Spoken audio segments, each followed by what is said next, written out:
congratulations for this victory. Like in the past 2 meetings, there will be a game 3. So what can you say about the resiliency of the team to force a sudden death? Well, first thing I want to say, on behalf of Coach Gold, since his apologies, medyo nakubusan na siya ng boses.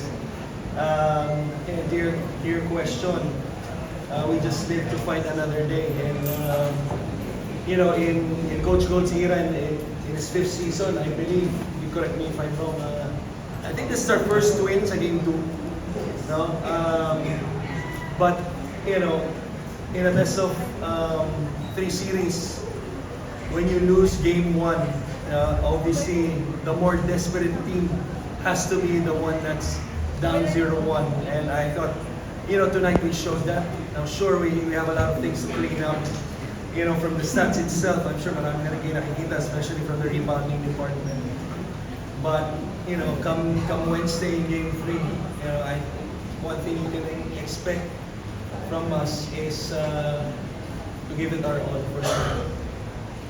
Thanks, Coach Chris. You had 17 points, 2 rebounds, 1 steal. So, napaka-crucial yung mga baskets mo down the stretch. So, ano masasabi mo na, yun nga, nung game 1 si Harold lang, pero ngayon, tulong-tulong kayo para manalo.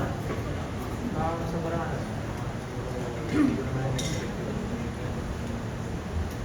mangyayari. Lalo na talaga kami sa team. Siguro sa akin na kung ano rin binigay ng depensa, luwa ko lang. Siguro mas gutom talaga kami manalo ng game 2 kasi ayaw kami ng game 1. And syempre, last year namin, personally last year, namin ko naman na last year with good game, pinaka-best namin.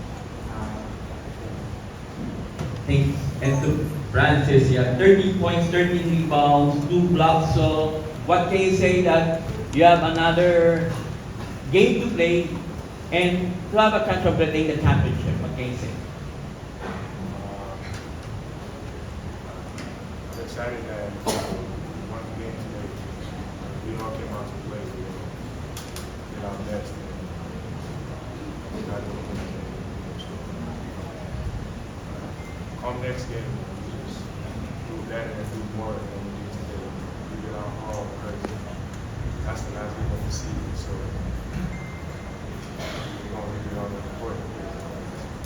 Thank you. Okay, go ahead. Coach, can you tell us what led to the decision to put Jacob as the main defender on Cortez, Jacob Baila, and what did you guys see in terms of how he performed in the defense? Well, we all know Jacob Cortez. Okay, he's a talented young player.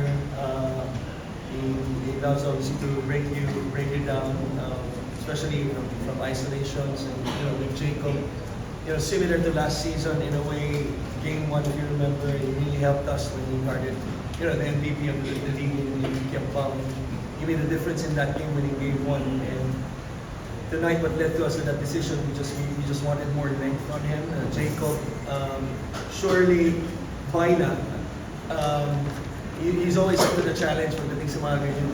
Him and Coach Tom, it's just non-stop communication. And what you like about Jacob is he's not afraid to speak his mind, and he's always open with Coach Gold, Coach Tom on the defensive end, with me on the defensive end.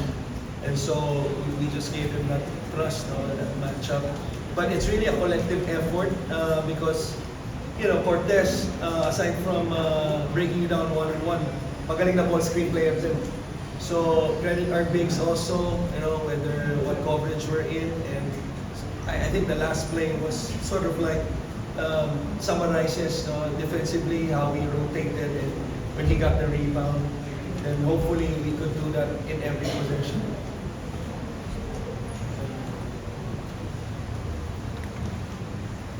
All right, Coach. Now that it all boils down to 1 game, so right now, siyempre, it's all even. And what can you say na ito medyo may chance kayo na manalo ulit? From a personal standpoint, it's every player's dream. Like, how many players wake up every day and they could say they could play in the UAAP and then play at a high level, like UP, LaSalle, Ateneo, and the rest of the schools in the UAAP. So I'm sure whether a veteran like Jerry in his 5th season or Francis, in his rookie season, they would be lying kung sasabihin, even si Jerry na wala siyang kahit konting kaba. But at the same time, there's an excitement there because yun yung pangarap ko to since bata whether naglalaro sa kalsada, with your friends, trying to beat the buzzer or whatever. So, in Game 3, I'm sure everything will be parang masasum up into those plays and those moments. I think what's important, regardless of what happens sa resulta ng laro, is masasabi nila sa sarili nila na binigay nila ang lahat. And to Jerry, lahat ng championship series mo magmula ng 2022, puro umabot ng Game 3. So, ano yung mga sayo na, do you think na makakabulong sa iyo personally pa? Siyempre, eto na naman kayo, dadaan na naman kayo sa butas ng karayo para manalo. Personally, syempre, experience na nakuha natin yung mga last championship na nakibago yung sa akin. Para sa ibang games na na-share ko sa kanila, ano ko talaga yung Jordan games na safety sa Wednesday. Lahat kami na ni Coach Chris, lahat naman ng bata, yung talaga yung pangarap ng parents. Sobrang blessed na kami with sa opportunity na nangyari to. Bira ka talaga sa mga players na experience yung mga bata. Yan, ayun sabi ni Coach Chris sa game 3 sa Wednesday, sa amin lang is mag-adjust kami sa kung anong kailangan i-adjust ng team and bibigay pa rin ng pinaka-best talaga namin. And lastly to Francis, this is your first Game 3. How excited are you to play in this kind of match? Yeah, I just want to play. Just want to be at the championship. Congratulations, Coach Chris, Francis, and Jerry. Thank you.